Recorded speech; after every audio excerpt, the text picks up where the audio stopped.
I am Joshua, 27 years old, and my entire family threw a massive graduation party for my younger brother but deliberately hid it from me. Before I tell you about the local news broadcast that completely destroyed my parents' reputation, let me know where you're watching from in the comments. It was a completely ordinary Sunday afternoon. I remember the exact temperature of the room. The AC in my cramped, one-bedroom apartment had been broken for 3 days, and the humid summer air was pressing against the windows. I was sitting at a scratched-up dining table I had bought at a thrift store, nursing a mug of bitter, cheap instant coffee. My laptop screen was filled with endless rows of data models for my thesis research. I had been staring at those numbers for 6 hours straight, my eyes burning. I just needed a 10-minute break to clear my head. I reached over, grabbed my phone from the pile of printed research papers, and mindlessly opened social media. That single, simple action was the catalyst that would burn my entire family dynamic to the ground. Right at the absolute top of my feed was a post from my cousin, Matthew. The photograph was vibrant, bursting with sunshine and wide, bright smiles. But it wasn't the smiles that caught my attention. It was the background. My stomach dropped violently, a cold, heavy sensation that made my breath catch in my throat. I knew that backyard. I had mowed that lawn 100 times as a teenager. It was my parents' house, strung up between the 2 massive oak trees that my grandfather had planted decades ago was a huge, custom-made vinyl banner. The bold, blue letters screamed, "Congratulations, Elijah, class of 2024. I stared at the screen, my thumb completely frozen over the glass. There were dozens of helium balloons tied to the deck railing. There was a massive catered buffet set up with silver chafing dishes, the expensive kind my mother only ever rented for major life events. And then there was the crowd, my family, all of them. My dad, Richard, was standing right in the center of the frame. He was beaming, his face flushed with pride, holding a craft beer in one hand while his other arm was draped heavily around my 23-year-old brother, Elijah. Elijah was wearing a brand new designer polo shirt, holding up a fake diploma for the camera, soaking in the attention like he always did. My mom, Margaret, was standing on the other side of him. She was holding a massive, multi-tiered cake from the high-end bakery downtown, a cake that probably cost more than my entire grocery budget for the month. I swiped to the next photo. It was a wide shot of the yard. I saw Aunt Sarah laughing near the patio. I saw Uncle Carter holding a plate of food. I even saw older relatives from 2 states over, people who hadn't made the trip down since Grandpa's funeral 3 years ago. They had all driven out here. They had all RSVP'd. They had all gathered together to celebrate Elijah. I checked the timestamp on Matthew's post. It read, "Yesterday. Yesterday. They had a massive, extended family gathering yesterday. I lived exactly 40 minutes away from that house. It was a straight shot down the interstate. I didn't live across the country. I wasn't deployed overseas. I was less than an hour away, sitting in my hot apartment, eating ramen noodles and working on my thesis, while my entire bloodline celebrated without me. Forgetting to invite me wasn't an option. You don't just forget your eldest son when you are mailing out dozens of invitations, booking expensive caterers, and coordinating out-of-town guests. This was a calculated move. This was deliberate exclusion. I zoomed in on my mother's smiling face in the photograph. You know that specific feeling when a truth you've been ignoring for your entire life finally smashes you in the face? That was the moment for me. I didn't feel a sudden burst of rage. I didn't want to throw my phone against the wall. Instead, I just felt incredibly, profoundly tired. The kind of exhaustion that seeps into your bones. I set the phone down on the table, face up. I walked over to the kitchen sink, splashed cold water on my face, and stared at my reflection in the cheap mirror above the stove. Then, I dried my hands, walked back to the table, and picked the phone back up. I dialed my mother's number. She answered on the 3rd ring. "Hello." Her voice was bright, musical, and cheerful. But underneath it, I could hear that forced, tight edge she always got when she was bracing for an impact. She knew exactly who was calling, and she knew exactly why. "Hey, Mom," I said. I kept my voice completely flat and neutral. I refused to give her the satisfaction of hearing me upset. I just saw Matthew's pictures on Facebook. Looks like you guys had a really big party for Elijah yesterday. There was a heavy, suffocating pause on the other end of the line. The silence stretched out for 5 agonizing seconds. I could hear the television playing a cooking show softly in the background at her house. "Oh," she finally said. Her tone shifted instantly, dropping the cheerful act and replacing it with a thick layer of defensiveness. "Yes, we did." "I see," I said, leaning back in my chair. "I must have missed my invitation in the mail. Or did it get lost in my email spam folder?" I heard her let out a long, dramatic sigh. It was the exact sigh she used when I was 10 years old and asked for a new pair of shoes because mine had holes in them. The sigh that was meant to make me feel like I was being an absolute burden. "Joshua, please don't do this right now. Don't start drama. Your father and I we made a decision.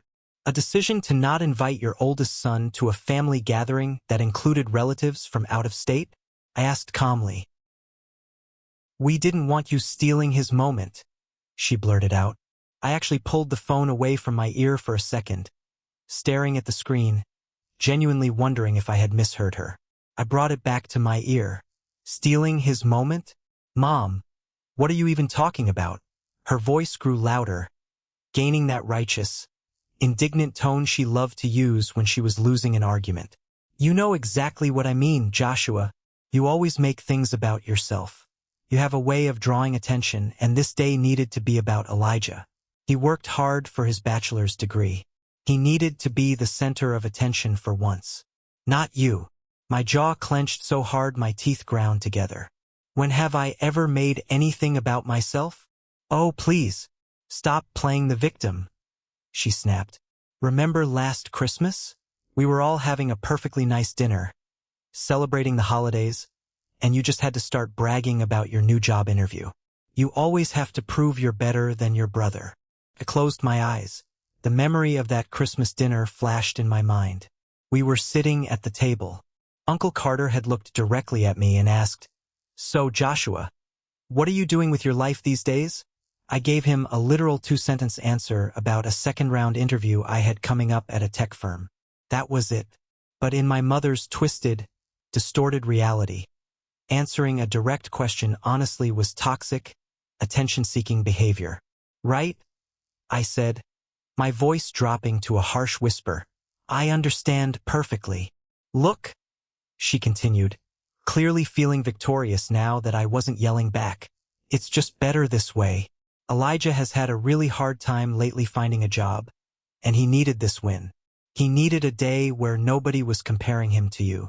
Can't you just be happy for your brother for once in your life?" "That's fine, Mom," I said smoothly. The last shred of hurt had vanished, replaced by an absolute, icy clarity. I saw them for exactly who they were. "I understand completely. I really do. Just do me one favor." "What?" she asked suspiciously. "Then don't expect an invite to mine." She actually laughed. A sharp, mocking, condescending sound that echoed through the speaker. "To yours? Joshua, please. You've been rambling about taking night classes and finishing that master's degree for 2 years now with absolutely nothing to show for it. I'm not exactly holding my breath waiting for an invitation to a ceremony that's never going to happen. Okay, goodbye, Mom." I didn't wait for her to respond. I hit the red button and ended the call. I didn't throw the phone. I didn't scream. I just stood up, walked over to the cheap paper calendar hanging on my kitchen wall, and grabbed a red marker. I drew a thick, heavy circle around a date exactly 3 weeks away. It was the date of my thesis defense. Not just for one master's degree, but a grueling dual program in engineering and business that I had been secretly grinding through while working a demanding, 50-hour-a-week corporate job. She thought I had nothing to show for it.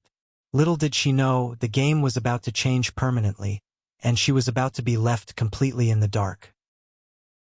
I didn't sleep much that night. The humid air in my apartment felt heavier than usual. Every time I closed my eyes, I saw that stupid vinyl banner. But more than that, I saw 20 years of history repeating itself, playing out behind my eyelids like a terrible movie I couldn't turn off. Growing up, the dynamic in our house was established early and enforced with brutal consistency. Elijah was the golden child. He could do absolutely no wrong. If he broke a window playing baseball in the house, my mom would say he was just being an active, energetic boy. If I got a B+ on an advanced calculus test instead of an A, my dad would sit me down and tell me I was lazy, ungrateful, and wasting my potential. The blatant favoritism became painfully obvious when it was time to look at colleges. When I was in my senior year of high school, applying for engineering programs, I sat my parents down in the living room and asked about the college fund. For years, they had vaguely mentioned setting money aside for our education. My dad, Richard, crossed his arms, looked me dead in the eye and said, "Listen, Joshua, you're a smart kid. You're resilient. You'll figure it out. We need to save the college fund for Elijah. He's more sensitive. He needs more of a safety net than you do." I was 18 years old. I felt like I had been punched in the gut. They weren't just refusing to help me. They were punishing me for being independent. So I took out massive student loans. I worked brutal night shifts at a logistics warehouse, stacking heavy cardboard boxes from 10 p.m. to 4 a.m. just to pay for my textbooks and rent. I scraped by on sheer willpower. 4 years later, Elijah went to an outrageously expensive private university, fully funded by my parents, where he spent 5 years getting a generic communications degree and partying on their dime. Over the years, I learned to stop sharing my life with them. I built a fortress around my emotions, because every single time I opened the gate and let them in, they found a way to tear down whatever I had built. When I finally landed my first real corporate job out of college, an entry-level data analyst role, I called home, genuinely excited. My dad's immediate response was, "Don't get comfortable, kid. Companies always fire the new guys first when the economy dips." When I got a massive promotion 6 months ago, stepping up to a senior analyst role with a real salary, my mom sniffed over the phone and said, "Well, I read an article online that said companies are just promoting young people so they can pay them less than experienced workers. Or maybe they just needed to meet a diversity quota. Don't let them take advantage of you." I had stopped trying to win their approval. It was a losing game. But my life wasn't just difficult at home. At work, I faced an entirely different kind of battlefield. My company was highly competitive, a shark tank of ambitious climbers. And I had a coworker named Nathan who was the corporate equivalent of my brother. Nathan was smooth, wore expensive tailored suits, played golf with the senior managers on weekends, and had a nasty habit of taking credit for my complex data models. Just last week, the tension with Nathan reached a boiling point. We had a massive quarterly projection meeting with the CEO, a formidable man named Samuel. Nathan had volunteered to present the financial forecasting model, the model I had spent 3 weeks building from scratch. He stood at the head of the polished mahogany boardroom table, confidently clicking through my slides, soaking in the approving nods from the executives. I sat in the back row, my hands folded on my lap, my blood boiling beneath my calm exterior. But I had prepared for this exact scenario. I knew Nathan didn't understand the math. He only understood how to read a script. I had intentionally left a minor, highly complex calculation error on the final projection slide, an error regarding international tax variances that only the person who actually built the algorithm would know how to spot and fix on the fly. When CEO Samuel adjusted his glasses, squinted at the screen, and pointed out the discrepancy, the room went dead silent. "Nathan," Samuel said, his voice deep and demanding, "these Q4 numbers don't align with the European tariff shifts. Explain the variance." Nathan froze. He stared at the screen. A bead of sweat formed on his forehead. He stammered, flipping back a slide, completely lost. He looked like a deer in headlights. I quietly cleared my throat from the back of the room. Every head turned to me. I stood up, walked calmly to the front, explicitly explained the complex variance, and corrected the math in my head, delivering the exact revised projection down to the decimal point. Samuel looked at me, his eyes narrowing in calculation. Then he looked at Nathan, who was shrinking into his expensive suit. Samuel didn't say a word of reprimand to Nathan, but he didn't have to. The power dynamic in that room shifted permanently. "Joshua," Samuel said as the meeting adjourned and people filed out, Stay behind for a moment. That was when Samuel first hinted that a major executive restructuring was coming. He told me he was tired of empty suits and wanted people who actually did the heavy lifting. He told me to keep my head down and my numbers sharp. That was my life, fighting for every single inch of ground, both in my family and at the office. And through it all, through the warehouse shifts, the corporate backstabbing, and the family gaslighting, I was secretly taking night classes. I was enrolled in a grueling dual master's program, engineering to deeply understand the product and business to understand the market. I hadn't told my parents the true extent of it. I casually mentioned taking classes, but I never told them about the dual degrees or the thesis. I knew they would just mock the effort. They thought I was taking community college courses for fun. But seeing that Facebook post of Elijah's party, it flipped a switch deep inside my brain. The fortress I had built around myself hardened into steel. I was done being the ghost in my own family. I was done letting them dictate my worth. I was exactly 3 weeks away from a massive academic and professional achievement, and I was going to celebrate it. But I wasn't going to do it their way. I wasn't going to beg for a seat at their table anymore. I was going to build my own table. The next morning, during my lunch break, I walked out of my office building, found a quiet bench in the nearby park, pulled out my phone, and called my cousin Matthew. I met Matthew at a loud, greasy, retro-style diner halfway between my office building and his house in the suburbs. The smell of fried bacon and stale coffee hung heavy in the air. Matthew was already sitting in a corner booth when I walked in, violently shredding a paper napkin into tiny pieces. He looked incredibly uncomfortable.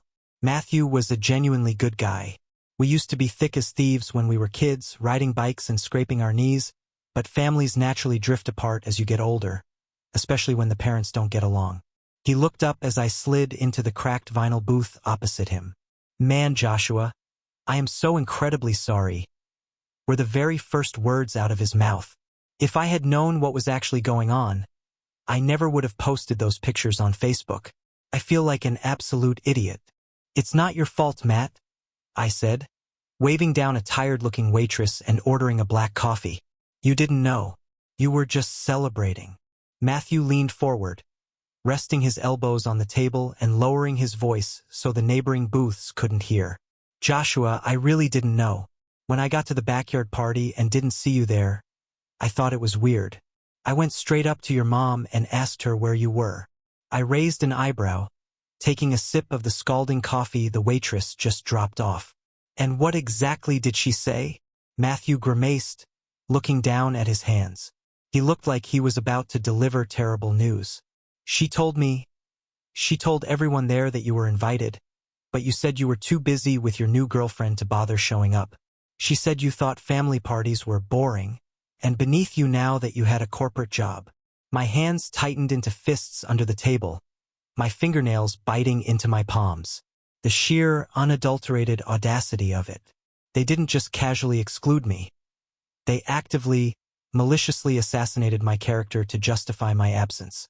They painted me as the arrogant, villainous son who abandoned his family, all so they could play the tragic victims to the rest of the relatives. "I don't have a new girlfriend, Matt," I said, my voice dangerously calm. "And I never received an invitation. Not in the mail, not in a text, not a phone call. They purposely didn't tell me." Matthew stared at me, his eyes widening in horror. "Are you serious? Jesus, Joshua, that's sick. Why would they do that?" He ran a hand through his hair, looking genuinely distressed. "Aunt Sarah was talking about it by the buffet. A lot of people thought it was really disrespectful of you to blow off Elijah like that. I'm so sorry I believed her." "Don't worry about it," I said, forcing my hands to unclench and rest flat on the table. "They've been spinning stories about me for years, but I need a favor from you. A really big one." "Anything," Matthew said instantly. "Name it." I leaned in and laid out my plan. I told him about the secret dual master's degrees. I told him about the grueling thesis defense I had coming up in less than 3 weeks. And I told him that I wanted to throw a graduation party. A real one. "But here is the catch," I said, pointing a finger at him. I want it to be an exclusive list. No mom, no dad, no Elijah. I only want the people who actually give a damn about me. The people who support me. Matthew's face completely lit up. A wide grin spread across his face. Oh, I am so in. Absolutely. Whatever you need. I'm your guy. I need help organizing it on the ground while I finish my research, finding a venue, arranging food, and most importantly, keeping it completely off the radar of my parents. If they find out, they will try to ruin it. Leave the logistics to me, Matthew said confidently. But you know who we need to tell first, right? We can't keep this from Grandma Eleanor. I hesitated, taking a slow breath. Grandma Eleanor was an absolute force of nature. She lived alone in a large, meticulously maintained Victorian house on the edge of town. She was tough, sharp-tongued, and commanded absolute respect from every single person in our sprawling family tree. She was also the sole keeper of the family inheritance, a fact my parents were hyper-aware of. They constantly sucked up to her, bringing her gifts and bragging about Elijah to stay in her good graces.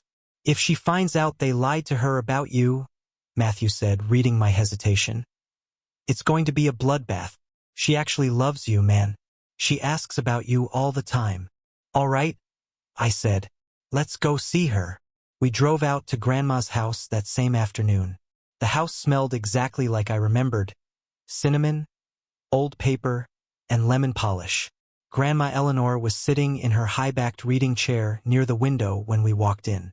When I sat down on the velvet sofa and told her the truth about Elijah's party, about the deliberate exclusion and the disgusting lie my mother had spun about a fake girlfriend, her face turned to solid stone.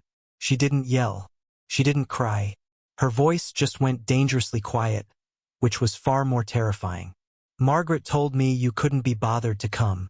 She looked me dead in the eye, handed me a plate of food, and lied to my face. Yes, Grandma, I said softly. She slowly stood up, leaning heavily on her silver-handled cane. She walked over to her antique writing desk, pulled out a thick leather checkbook, and slammed it down on the wood. You are going to have the finest graduation party this family has ever seen. You will book the country club or a luxury hotel hall. You will hire a real caterer, not that cheap barbecue Margaret bought. And I am paying for every single cent of it.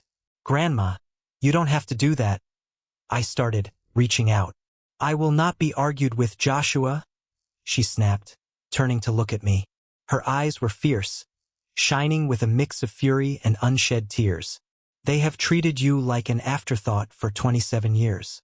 I watched them do it and I stayed quiet to keep the peace. Well, to hell with the peace. It ends now.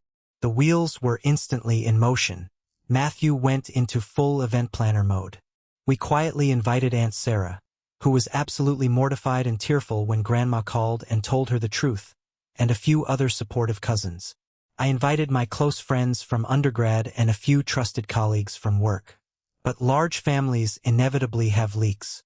Uncle Carter, the resident family gossip who always loved stirring the pot and inserting himself into drama, had stopped by Matthew's house unannounced a few days later to borrow a power drill. He was walking past the kitchen window when he overheard Matthew on the phone, confirming the premium catering order under the name Joshua Mason. Matthew called me 10 minutes later in an absolute panic. Carter heard me. I saw him outside the window. He knows you're throwing a party.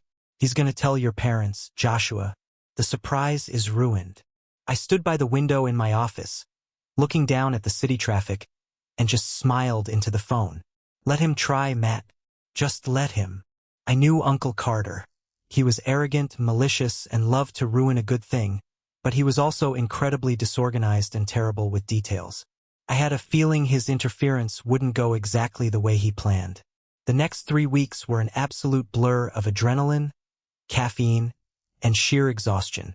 I was running on maybe 4 hours of sleep a night, balancing my corporate workload with finalizing the massive, complex data models required for my thesis defense. I felt like a wire pulled tight, ready to snap, but the thought of that upcoming Saturday kept me going.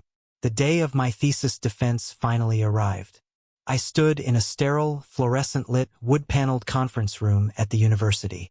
In front of me sat a panel of 5 formidable professors, including my primary advisor, Professor David. Professor David was a giant in the tech and business industry, a man whose single letter of recommendation could open doors at any Fortune 500 company in the country. He was notoriously strict and rarely handed out compliments. I didn't use flashcards. I didn't read off a script. I didn't need to. I had lived, breathed, and bled this research for 2 solid years. For 45 minutes, I walked them through the integration of predictive engineering algorithms with corporate financial forecasting. I answered their rapid-fire questions without missing a beat. I owned every square inch of that room. When I clicked to the final slide and finished my presentation, there was a heavy silence. The professors exchanged looks. Then, Professor David slowly closed his leather folder, took off his wire-rimmed glasses, and smiled. It was a genuine, warm smile. "Mr. Mason," Professor David said, his voice carrying across the quiet room. "I have sat on these defense panels for over 20 years. I have seen hundreds of projects. That is, without a doubt, the most commercially viable and brilliant thesis I have ever reviewed. Congratulations. You pass with highest honors." I walked out of that university building feeling like a 10-ton weight had been physically lifted off my chest. I had done it. Against all the odds, against my parents' doubts, I had succeeded. But the academic victory was only the beginning. The real shock came the very next morning at my office. I was sitting at my cubicle, typing up an email, when CEO Samuel's executive assistant tapped me on the shoulder and told me I was needed in the top-floor suite immediately. I walked into the massive corner office. Samuel was sitting behind his sweeping oak desk. Next to him was our corporate lawyer, a sharp-looking woman holding a thick, legally bound folder. My heart started hammering against my ribs. Had Nathan lied about me again? Was I being fired? "Joshua, sit down," Samuel said, gesturing to the leather chair opposite him. He didn't believe in small talk. "Your performance over the last 6 months, specifically how you handled the Q4 projection crisis with Nathan, has not gone unnoticed by the board. You showed grace under pressure and undeniable competence." I nodded, gripping the armrests. "I also took the liberty of speaking with Professor David at the university yesterday evening," Samuel continued, leaning forward. "We run in the same circles. He told me about your defense." My eyes widened. "We are restructuring the executive board," Samuel said, his tone dead serious. "I don't want you wasting your talent as a senior analyst anymore. I want you at the top. I am offering you the position of senior consulting partner. It comes with firm equity, your own corner office, and a base salary that will roughly triple what you are making right now. The lawyer has the contracts ready for your review." The lawyer slid the heavy folder across the desk. I opened it and stared at the numbers printed on page 2. The salary. It made my head spin. It was an obscene amount of money. It was more money than my father, Richard, made in 3 entire years. It was the kind of money that fundamentally altered the trajectory of a person's life. I signed the papers with a hand that was slightly trembling. Meanwhile, behind the scenes, Uncle Carter was actively trying to execute his petty sabotage. He had fully intended to call my mother and ruin the surprise of my party, hoping to start a massive family fight. But just as I suspected, Carter's attention to detail was atrocious. He had eavesdropped on Matthew's phone call, and he had heard the day of the week, but in his excitement to gossip, he got the month completely wrong. He thought my party was scheduled for 4 weeks away, not this upcoming weekend. He decided, in his twisted mind, to wait and drop the bomb on my parents the day before he thought the party was happening, thinking it would cause maximum dramatic impact. His sheer incompetence became my greatest shield. My parents remained entirely, blissfully ignorant. The venue was completely set. Grandma Eleanor had spared absolutely no expense.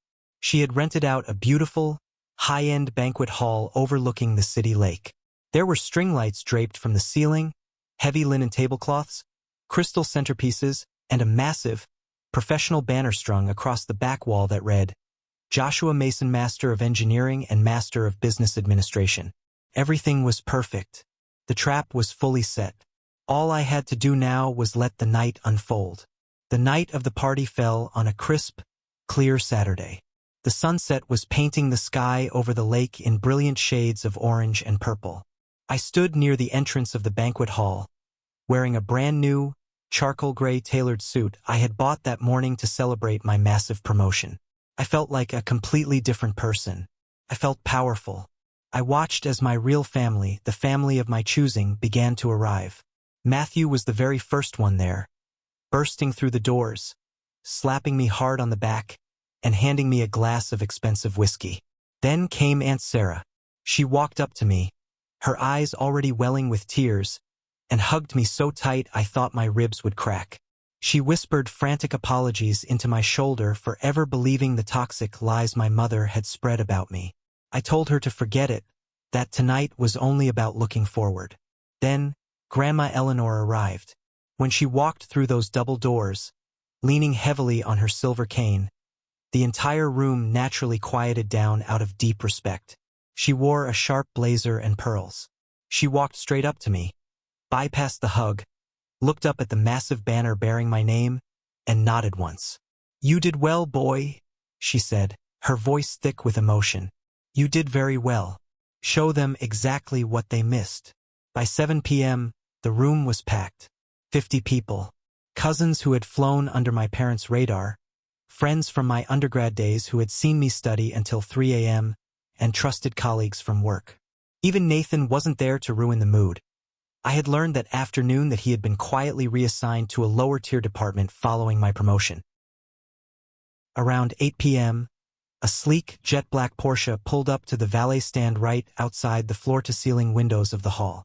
A hush fell over my college friends as Professor David stepped out of the luxury car. He actually showed up.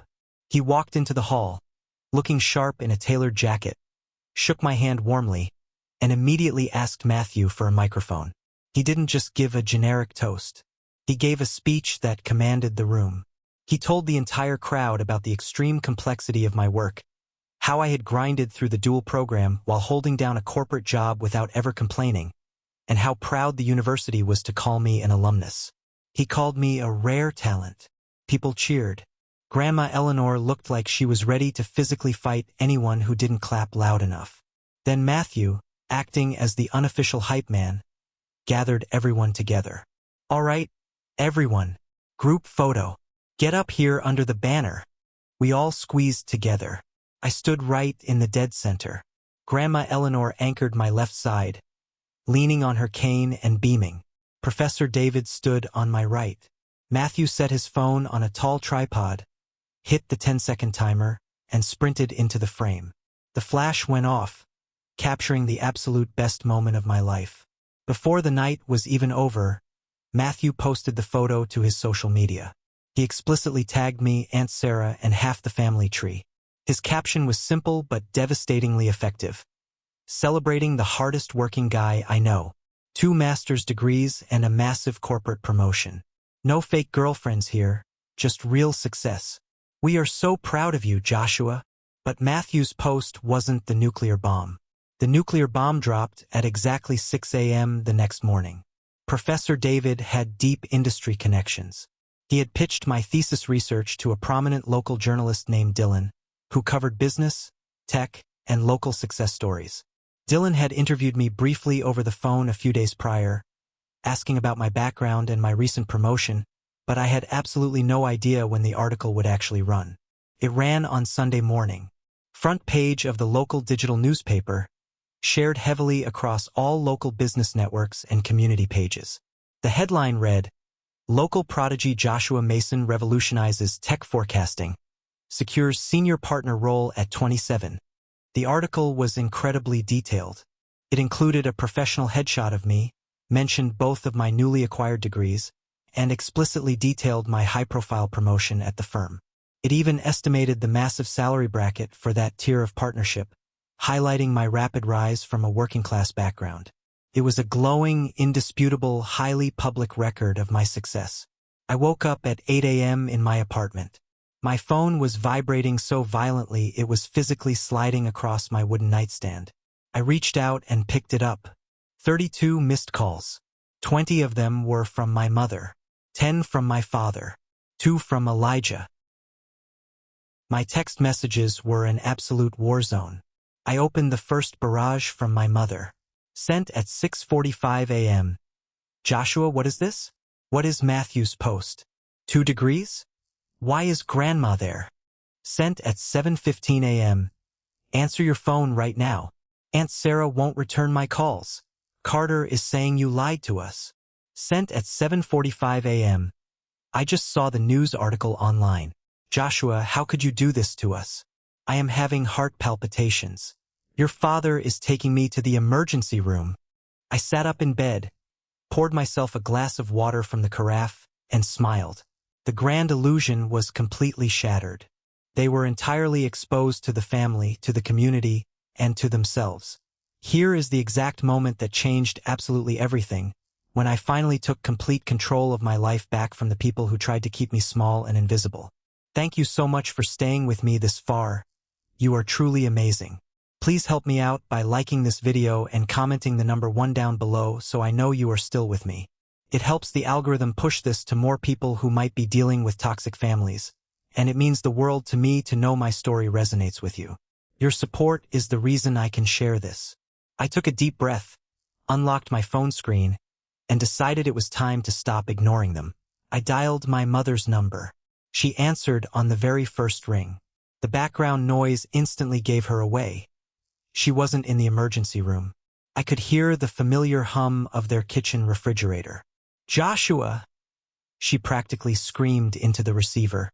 She sounded hysterical, her breathing ragged, loud, and incredibly dramatic. How could you lie to us like this? How could you have a massive party and not invite your own mother?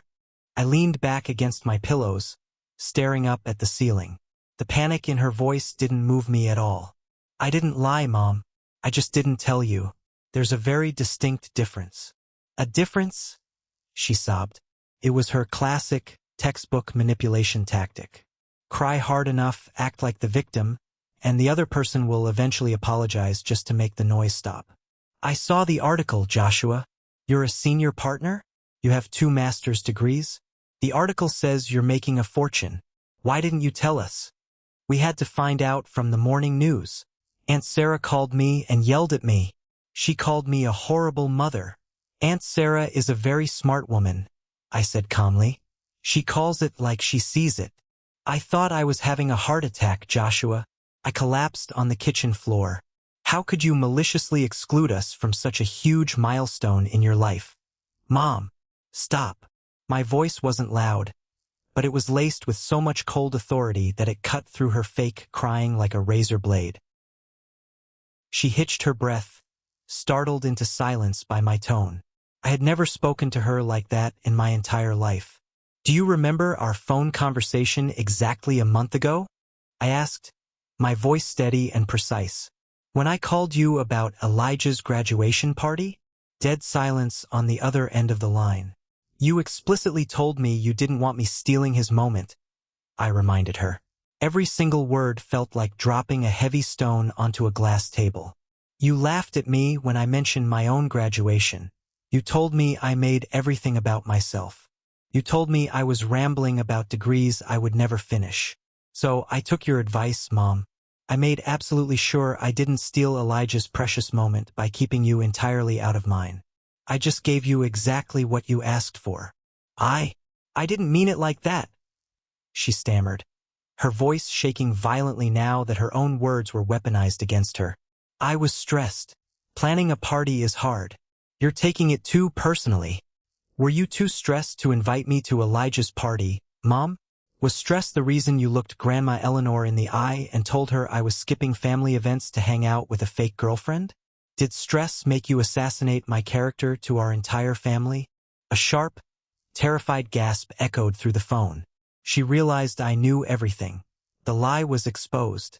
The curtain was pulled back. She had absolutely no defense. Give me the damn phone. I heard my father's voice booming violently in the background. A second later, the line fumbled, and Richard was on the phone. Listen to me, you disrespectful little punk, my dad growled. His voice was vibrating with rage. He hated losing control more than anything in the world. You are tearing this family apart over nothing. You're being dramatic and vindictive. You think making some money and getting your name in the paper makes you a big shot? You owe us an apology right now, or you can forget about coming home for Thanksgiving. I don't owe you a damn thing. I shot back, sitting up straight in bed. The years of intimidation washed off me in an instant. He had no power over me anymore. I'm not being dramatic. I'm being consistent. You made it explicitly clear for 27 years that my achievements didn't matter. You told me I was wasting my money on school. You told me to quit. You gave my college fund to Elijah so he could go party. So, I celebrated my success with people who actually care. We are your parents, he yelled, his voice cracking. We sacrificed everything for you. We put a roof over your head. You are selfish and ungrateful. You sacrificed for Elijah. I corrected him, my voice turning to ice. I paid my own way through everything. I survived in spite of you, not because of you. Have a nice life, Richard. Don't call me again. I pulled the phone away from my ear and hit end call. My hands weren't shaking. My heart wasn't racing. I went into my phone settings, found both of their contact names, and hit block. A few minutes later, a text message popped up on my screen from Elijah. You are such a piece of trash. You ruined my graduation month. Now everyone on Facebook is comparing my degree to yours and making me look like an absolute idiot. You always have to ruin my life just to make yourself look good. I stared at his text for a long moment. It was almost sad. He didn't care about my success. He didn't say congratulations. He only cared that my light made his shadow look bigger. He was exactly the person my parents had trained him to be. I didn't even bother typing a reply. I just hit block on his number too. The storm was over. The house was quiet. For the first time in my entire 27 years of existence, I didn't feel the desperate, clawing need to chase their validation. I put my phone down on the nightstand, got out of bed, and walked into the kitchen to start a fresh pot of coffee. The silence in my apartment didn't feel lonely anymore. Felt like absolute peace. For the first 2 weeks after that explosive Sunday morning, my life fell into a strange, unfamiliar rhythm. It was a rhythm completely devoid of family drama, passive-aggressive text messages, and the constant, draining need to defend my own existence. My phone was blissfully quiet. With my parents and Elijah completely blocked across all platforms, it felt like a heavy, suffocating blanket had been lifted off my chest. I could finally breathe. I threw myself entirely into my new role at the firm. Walking into the corporate headquarters as a senior consulting partner was an entirely different experience than walking in as a senior analyst. People looked at me differently. The executives who used to walk right past me in the hallway now stopped to shake my hand and ask for my input on major accounts. CEO Samuel gave me free rein to build my own consulting team from the ground up. When my first official paycheck hit my bank account, I actually had to sit down in my new corner office and stare at the numbers on my phone screen. The salary was staggering. It was the kind of financial security that completely alters your reality. I thought back to the day my father, Richard, had looked me in the eye and told me the college fund was exclusively for Elijah because I was resilient enough to figure it out on my own. I had figured it out. I had hauled boxes in a freezing warehouse at 3 in the morning. I had taken on crippling student debt. I had fought tooth and nail for every single scrap of success I had. And now, sitting in a leather chair overlooking the downtown skyline, I realized I had built an empire out of the scraps they threw away. But toxic families do not just disappear quietly into the night. They retreat, they regroup, and they look for a new angle of attack. It happened on a rainy Tuesday evening, exactly 18 days after my graduation party. I was sitting in my living room, wearing sweatpants, eating a bowl of takeout Thai food, and reviewing a contract that our corporate lawyer had drafted for a new client. The rain was lashing against the window panes. It was a perfectly peaceful night. Then, a heavy, sharp knock echoed from my front door. I frowned, setting my food down on the coffee table. I wasn't expecting any packages, and my building required a key fob for entry. meaning whoever was at the door had either piggybacked behind a resident or convinced the front desk to let them up. I walked over to the heavy wooden door and peered through the brass peephole. My stomach gave a brief, involuntary jolt. Standing in the fluorescent light of the hallway were my parents, Richard and Margaret. They looked terrible. My mother's hair, usually perfectly styled, was frizzy from the damp air. Her eyes were red-rimmed and puffy, her shoulders slumped forward. My father looked pale, his jaw set tightly, his hands shoved deep into the pockets of his wet trench coat. They looked like two people who had been put through a meat grinder. For a solid 10 seconds, I just stood there, my hand hovering over the deadbolt. My first instinct was to walk back to the couch, turn up the volume on the television, and completely ignore them. But I knew Richard. If I ignored him, he would stand out there and pound on the door until the neighbors called the police. I wanted to deal with this on my own terms. I unlocked the deadbolt and pulled the door open. "Joshua?" My mother breathed out, her voice trembling instantly. She took a half-step forward, reaching out as if she wanted to hug me, but she stopped when she saw the cold, unyielding look on my face. "How did you get up here?" I asked, keeping my voice completely flat. I didn't step aside to let them in. "We waited in the lobby until someone walked out, and we caught the door," my father said. His voice lacked its usual booming authority. He actually looked nervous. "Joshua, we need to talk to you. Please, just give us 10 minutes. I looked at them. They looked small. The towering, intimidating figures of my childhood were gone, replaced by two aging, desperate people standing in a drafty hallway. 10 minutes, I said. I stepped back and swung the door open. They walked into my apartment slowly, looking around. They had never been to my place before. They had never bothered to ask for my address, let alone visit. They stood awkwardly in the center of the living room while I remained standing by the kitchen island, folding my arms across my chest. I didn't offer them a seat. I didn't offer them a drink. "Your apartment is very nice," my mother said softly, wringing her wet hands together. "Clock is ticking, Richard," I said, looking directly at my father. "What do you want?" My mother let out a small sob, covering her mouth. "Joshua, we came to apologize. We really did. We have been doing so much thinking over the last few weeks. We realize we made horrible mistakes. We didn't understand." "You didn't understand what?" I asked coldly. "We didn't understand how serious you were about your schooling," she cried, tears spilling over her cheeks. "We thought you were just taking casual night classes to pass the time. We didn't realize how much grueling work you were putting in. If we had known you were doing a dual master's program, we would have been there for you. We would have supported you." I let out a harsh, humorless laugh that echoed in the quiet room. "You didn't know? Mom, I lived in your house for the first year of that program.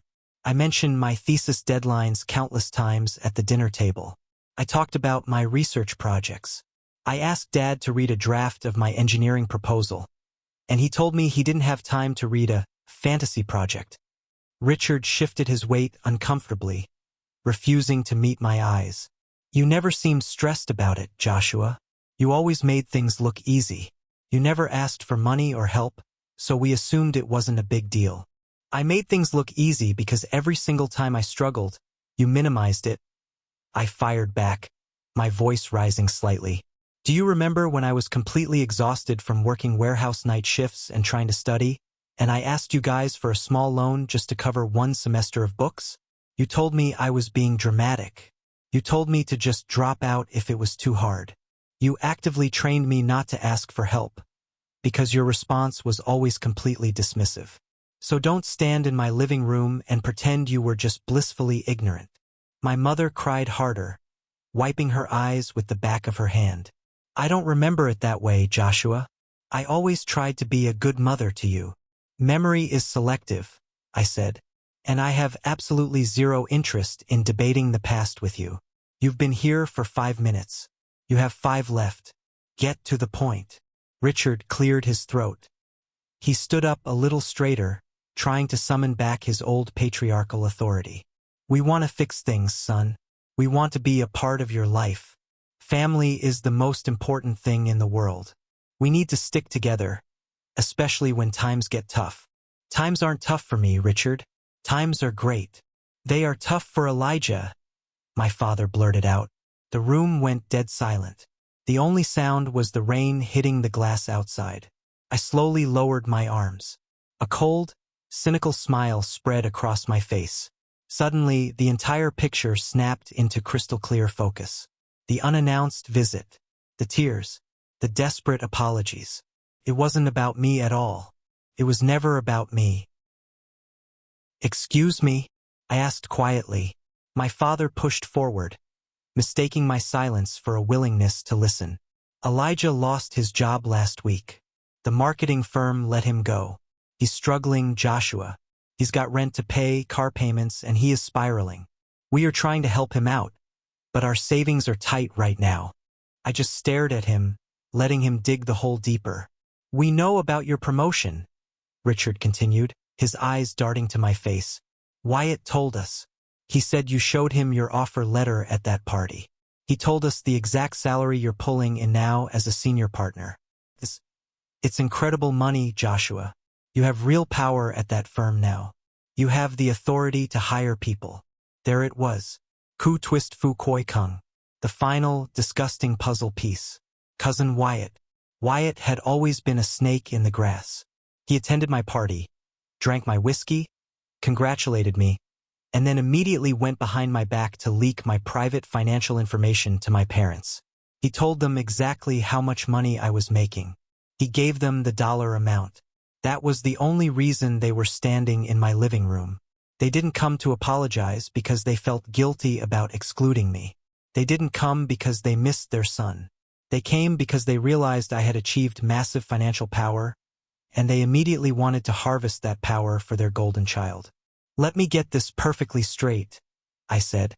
My voice was dangerously low, vibrating with a rage so pure it felt like ice in my veins. "You exclude me from a family milestone. You lie to Grandma Eleanor about me. You tell me I am stealing Elijah's moment. I cut you off. And 2 weeks later, you break into my apartment building, fake an apology, and ask me to use my hard-earned executive position to hand Elijah a high-paying corporate job that he is entirely unqualified for." My mother flinched. "Joshua, please. He is your brother. Family helps family." "You are not my family," I said, stepping toward them. My presence filled the room, forcing Richard to take a step back toward the door. "Family does not do what you did. Family does not use their children as pawns. You sacrificed me for 27 years to build Elijah up, and the second he fails, you come crawling to me demanding I fix him? Absolutely not. You are being incredibly selfish," Richard yelled, his true colors instantly violently resurfacing. The fake apology vanished. "You have more money than you know what to do with. You could get him an entry-level management job with one phone call. You owe us." "I owe you nothing," I roared, pointing a finger directly at his chest. "I built this life with my own bare hands. I survived your neglect. I survived your emotional abuse. I survived you draining the college fund. I survived you telling me I was worthless. And I am entirely done playing your twisted games." I walked over to the front door and ripped it open, gesturing out into the empty hallway. "Get out," I said. My mother let out a loud, wailing sob. "Joshua, please don't do this. Don't shut us out." "You shut yourselves out," I said, my voice dropping back to a terrifying calm. "I am officially done. Do not call me. Do not text me. And if you ever show up at my building again, I will have the corporate lawyer file a restraining order for harassment. I have the resources to ruin you legally, Richard. Do not test me." My father's face turned a deep, mottled purple, but he saw the absolute conviction in my eyes. He knew I wasn't bluffing. He grabbed my weeping mother by the arm and roughly pulled her out into the hallway. I slammed the heavy wooden door shut, flipped the deadbolt, and fastened the chain. I stood in the entryway for a long time, listening to the muffled sound of my mother crying as the elevator doors closed. I didn't feel angry anymore. I didn't feel sad. I just felt clean. The infection had finally been completely cut out. November arrived with a bitter, biting chill, bringing the Thanksgiving holiday with it. For the first time in 27 years, I did not drive down the interstate to sit at my parents' dining room table.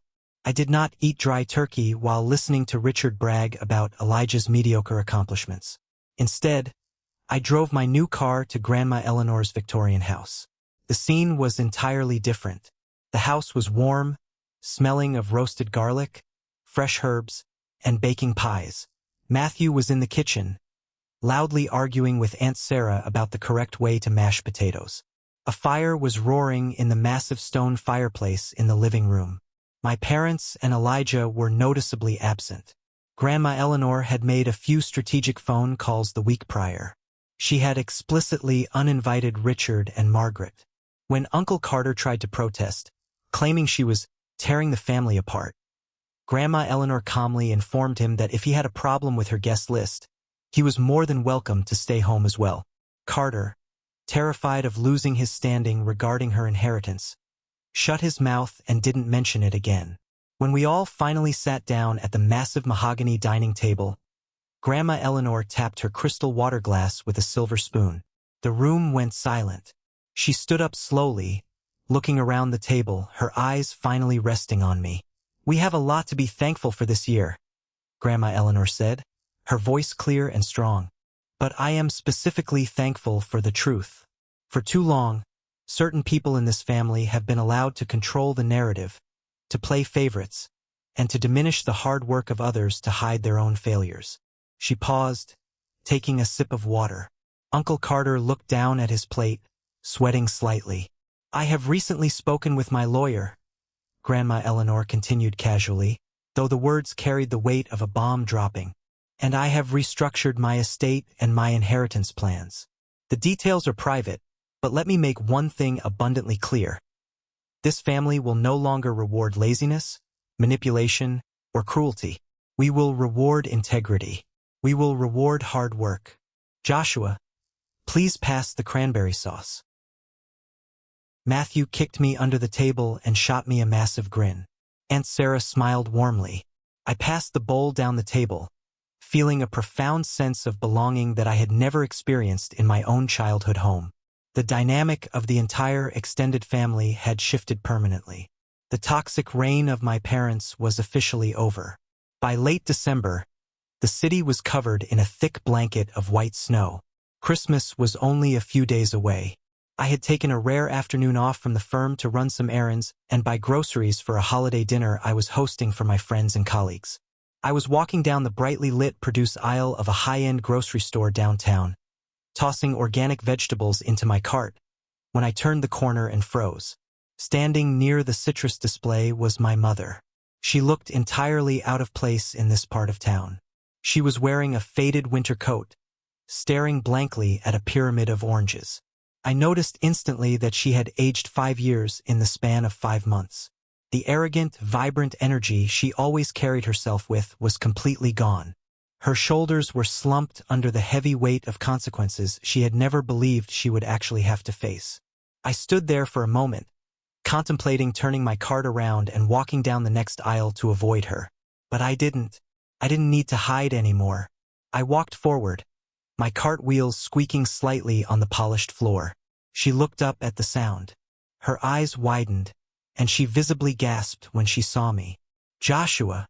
"Hello, Margaret," I said politely. "Not Mom, just Margaret." She swallowed hard, her hands trembling slightly as she held a plastic produce bag. She didn't launch into a hysterical crying fit this time. There was no audience. There was no Richard to back her up. There was just the cold, hard reality of a son who was a complete stranger to her. "You look well," she said, her voice barely above a whisper. Her eyes darted over my expensive wool overcoat and the premium groceries in my cart. "I am," I replied simply. We stood there in the harsh fluorescent light of the grocery store, surrounded by holiday music playing through the overhead speakers. The silence between us stretched out, filled with decades of unsaid words, broken promises, and irreversible damage. She looked down at her shoes, then back up at me. Her eyes were shiny with tears, but she didn't let them fall. "Are you coming to the house for Christmas dinner?" she asked, even though she already knew the answer. "No," I said. "I'm hosting my own dinner." She nodded slowly, as if she had expected the blow, but it still hurt to receive it. She twisted the plastic bag in her hands. "I see." She hesitated, taking a shaky breath. "Joshua, are you happy?" It was such an incredibly unexpected, raw question that I didn't have a pre-planned answer ready for it. I stood there, looking at the woman who had brought me into the world but had never truly nurtured me. I thought about the peace in my quiet apartment. I thought about the respect I commanded in boardrooms. I thought about Grandma Eleanor's fierce loyalty, Matthew's friendship, and the life I had built entirely on my own terms. I looked her directly in the eyes. "Yes," I said.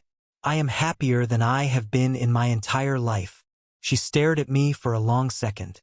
Then, she offered a small, deeply sad, but genuinely defeated smile. She finally understood. She realized that my happiness was not dependent on her approval. In fact, my happiness had only truly blossomed the moment I stopped seeking it. "That is all I wanted," she whispered, a blatant lie to comfort herself. "Goodbye, Margaret," I said. I didn't wait for her response. I pushed my cart past her and continued walking down the aisle. I didn't look back. I walked out into the freezing winter air, loaded my groceries into my car, and drove back to the life I had built. If there is one absolute truth I have learned from walking away from my own bloodline, it is this: you cannot heal in the exact same environment that made you sick. We are conditioned by society to believe that family is an unbreakable bond, that you owe your parents your endless loyalty simply because they gave you life. But that is a toxic myth. Loyalty is a two-way street, and respect must be earned, regardless of DNA. When people constantly minimize your achievements, when they exclude you, when they treat your presence as a burden and your success as a threat, they are actively showing you who they are. Believe them the very first time. Walking away from toxic family members is not an act of revenge. It is the ultimate act of self-preservation. It hurts. It is terrifying. But the moment you stop setting yourself on fire to keep them warm, you will finally realize how much power you actually possess. You have the absolute right to build your own table and choose exactly who gets a seat at it. I want to hear from you. Which part of this story resonated with your own life experiences the most? What is the most important lesson you took away from my journey? Let me know your thoughts down in the comments, or simply comment the word "good," so I know you appreciate the lessons this story brings. Stay strong, protect your peace, and I will see you in the next one.